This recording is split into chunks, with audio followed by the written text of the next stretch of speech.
Security agencies in Nigeria have been put on alert since the foreign embassies in the country warned of a potential terrorist attack in the Federal Capital Territory, Abuja.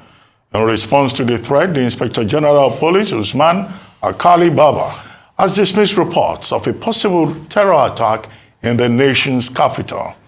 President Muhammadu Buhari has also urged Nigerians not to panic over the recent security advisory issued by the United States and the United Kingdom governments, warning their citizens to steer clear of Abuja because of the risk of terrorist attack. This isn't the first time that the security situation in the capital has been a source of concern. Back in July 2022, over 800 prison inmates escaped from Kuje Medium Custodial Facility during an attack by terrorists. No fewer than 422 inmates who escaped from Kuje jailbreak are yet to be recaptured. Joining us on this show this morning as we discuss the insecurity in Nigeria is Major General IBM Haruna, retired, former Federal Commissioner for Information and Culture. Welcome to the morning show, General. Good to have you again on the morning show. Thank you. Thank you. Good morning. Well, very quickly, what do you make of the security alert issued by the UK, the US, and also some other nations in Nigeria concerning the security situation in the country, to the extent of asking some of their staff to leave Nigeria if they can, or to relocate away from dangerous spots as identified by them? And the Nigerian government saying that was just unnecessary, and that if they had any information, it would have been better to contact the Nigerian government, since in any case, there is strong bilateral relations with these countries. Thank you very much. It is a very disturbing development, but I see it is in the context of the continuing plot being designed against Nigeria, and that because we have matured from what the situation used to be, in the sense that we are better informed instantly about developments, and we come to realize that there is a continuous plot by those who, there's an English saying that they hunt with the beagles and run with the hare. And we know that this red alert that has been published and acted upon has been part of the desire to promote panic and disorder. And we understand the game far more than we did some 40, 50 years ago. This would have caused a panic, disorder, anarchy, and bedlam everywhere. But today we know that we can fault the actors and perpetrators, because we know there is a convention, there's an agreement, there is a diplomatic code of way to behave in circumstances like this. And I think that the red alert has been given totally out of context of diplomatic niceties.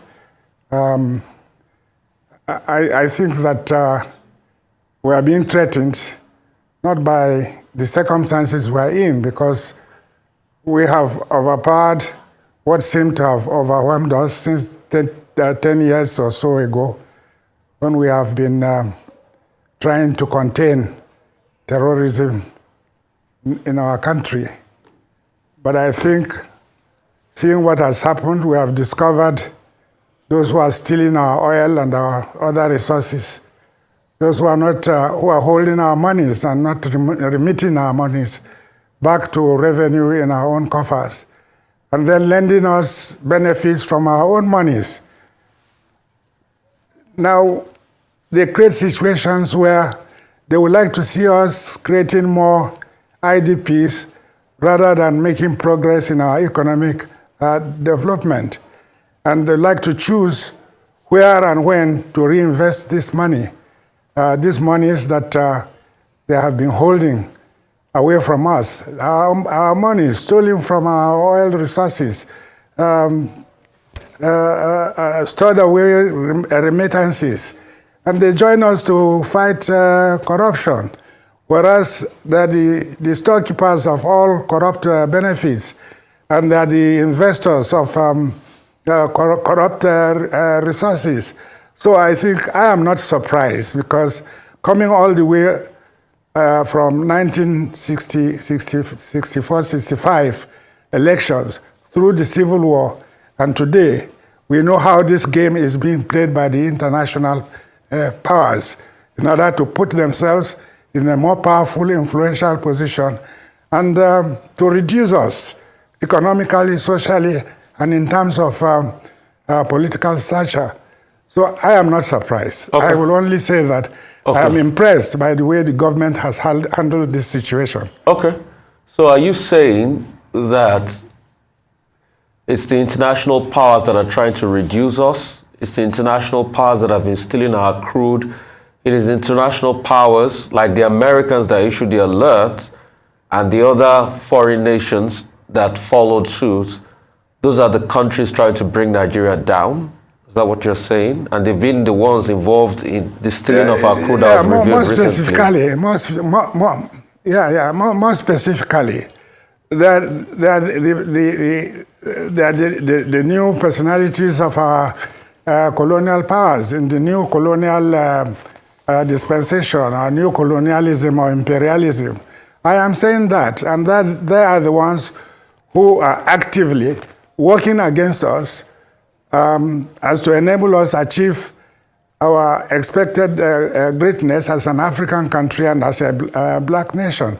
They are the ones.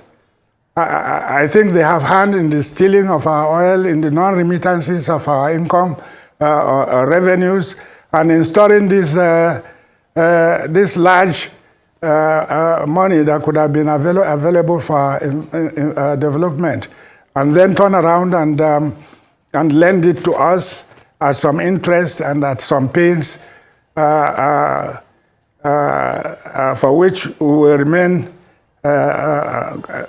either in servitude or under bondage, because our generations to come will be paying the interest on money that actually had belonged to us.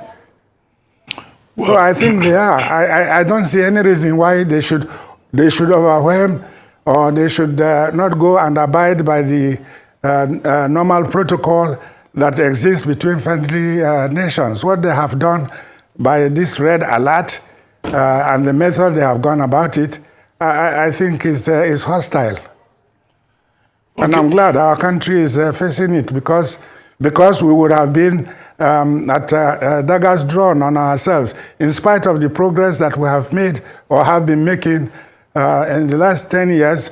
We have now got an upper hand with respect to our fight against internal terrorism. And I think maybe they're expecting that, as it used to be, they will have a commotion, a panic, and which may result in coup, because it looks as if military interventions are coming back. So I'm very apprehensive of what they have done, and I think that the procedures they have used is hostile. Okay, General, under the doctrine of international relations, every country is a sovereign entity. And under international law, UN Charter, every state is equal. Even if we know in reality that is not the case. But each country has the right to defend its own sovereignty.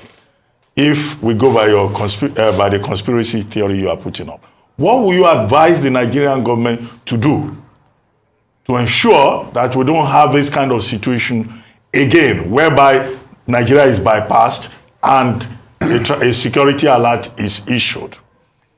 There must be certain steps to be taken. Firstly, you're asking too many questions. I'm an old man now, I can't retain too many things. So ask me 2 or 3 questions, let me answer you. First and foremost, it is a fiction to say all countries are equal.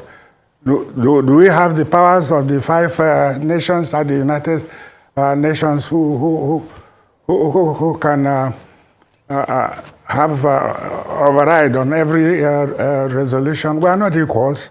Then the question of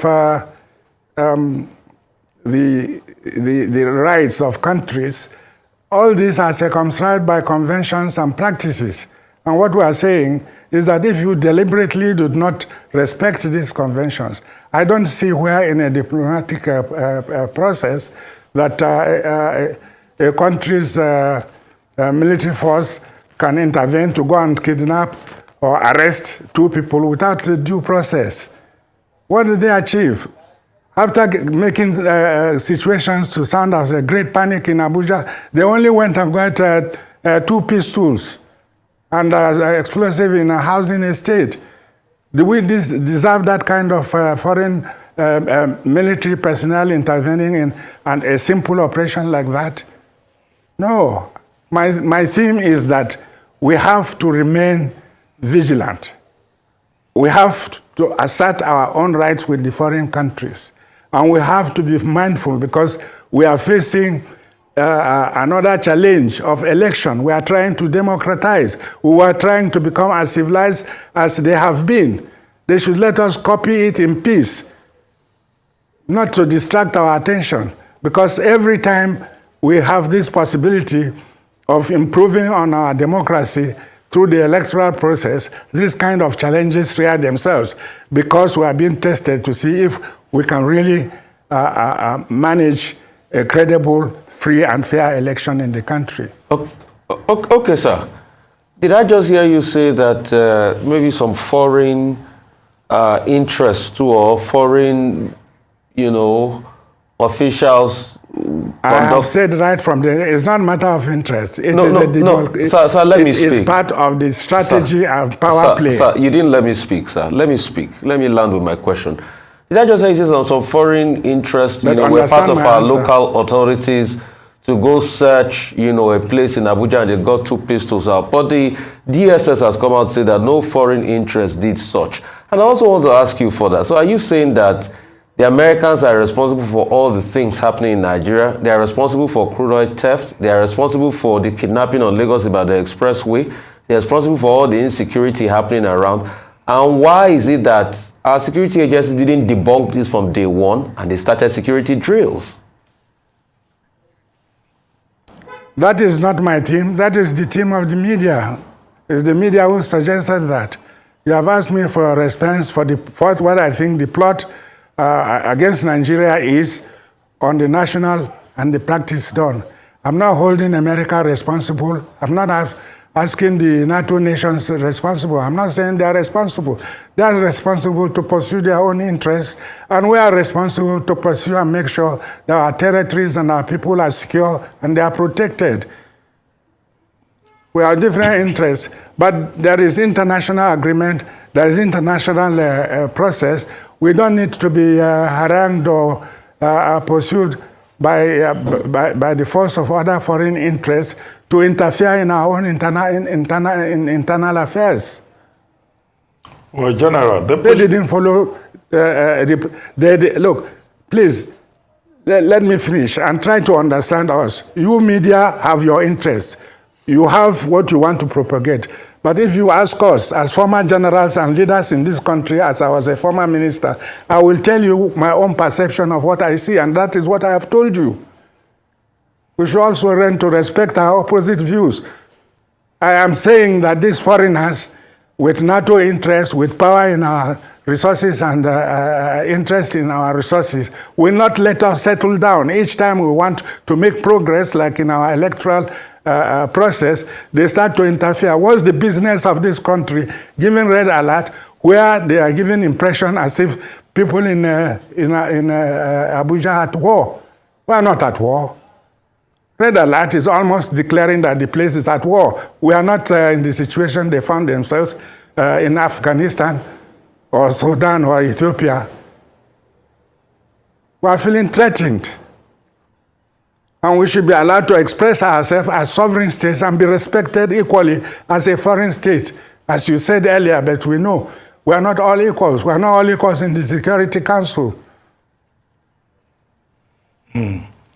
General, one major concern. We should be allowed to develop our own competencies.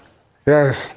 One major concern Yes. for everybody, Listening. both local and foreign, is the forthcoming 2023 general elections. Only yesterday, the head of state, the president of Nigeria, President Buhari, was telling the police to be apolitical.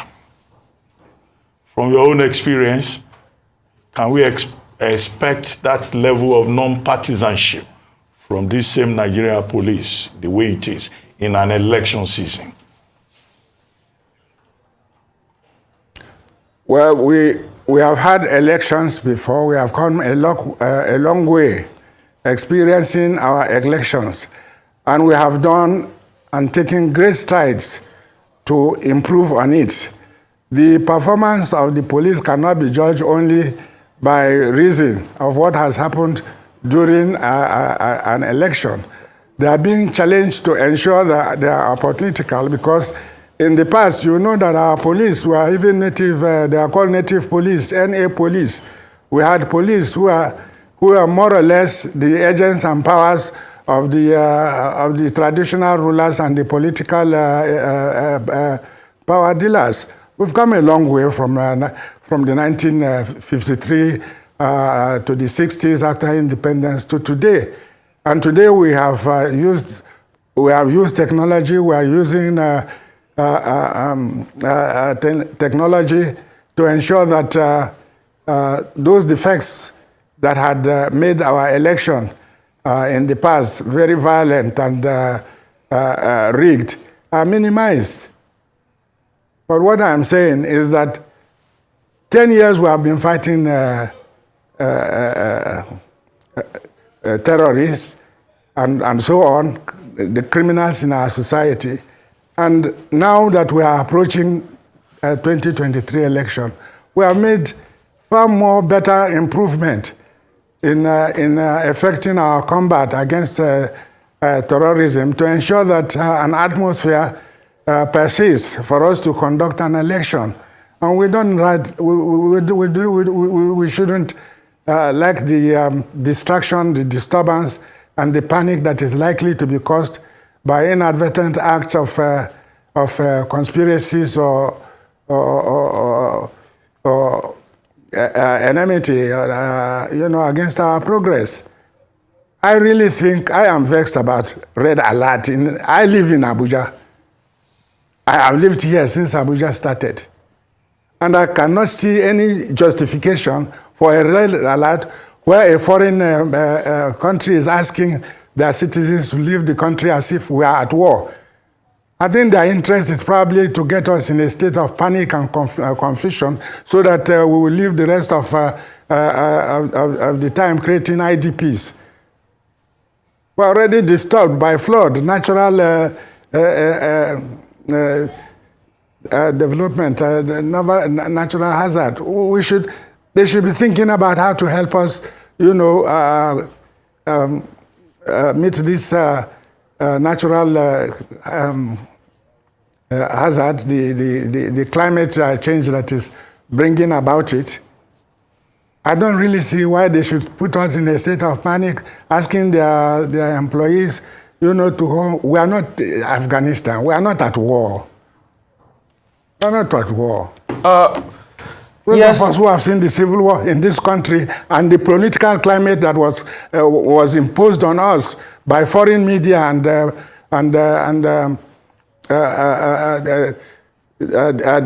diplomatic play, we know how much hazard they cost us. And it cost us life, many lives.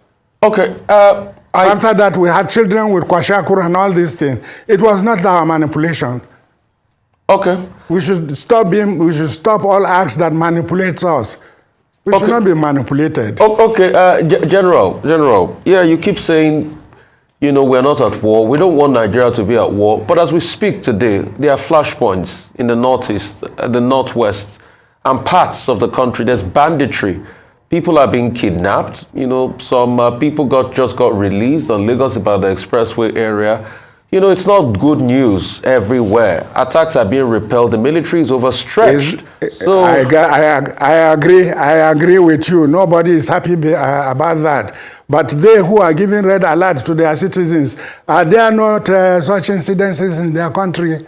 Aren't school children and people being killed in the streets? But ours is not in about what countries, happened. are there not such incidents? General, Look, I don't really we have care gone through it. It's been 10 years.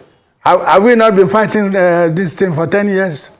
General, I don't really care for what happens in America. I care for what happens in Nigeria. And that's why I asked you before, let me speak. My point is this. Look, my point is this. See my point. We are containing our situation as they should jolly well contain their own. But we didn't see why they should be pouring petrol in the situation by red alert. Okay, so that's why I asked the question. They went about it. Why didn't we debunk it on day one? Why did we start drills? The police started drills on day one when this happened to show they were on top of it. Why didn't we say, it's conspiracy? They're lying. Why didn't we say that from day one? Who is to say it? That is your own point of view. Please try to understand. You are a media, you are reporting. I don't know whether you have taken a stand. You are reporting the situation, and the situation is that a foreigner has come to this country, declared red alert, where there is no reason for red alert, and did it with the wrong process, without respect to the diplomatic niceties that are involved. And we and our governments are responsible to ensure that our sovereignty is protected. It's not about people being killed or not being killed. Their own constituencies and no, General, my question. They are not concerned about that. So your question is answered. If it's not answered, ask me again. Well, General, let me ask you again. It's political season. One of the issues that Nigerians have been asking the presidential aspirants to focus on is security. Well, that in itself is part of the main responsibility of government. Security and welfare. What will be your words of advice for all these presidential aspirants that are asking Nigerians to vote for them in 2023?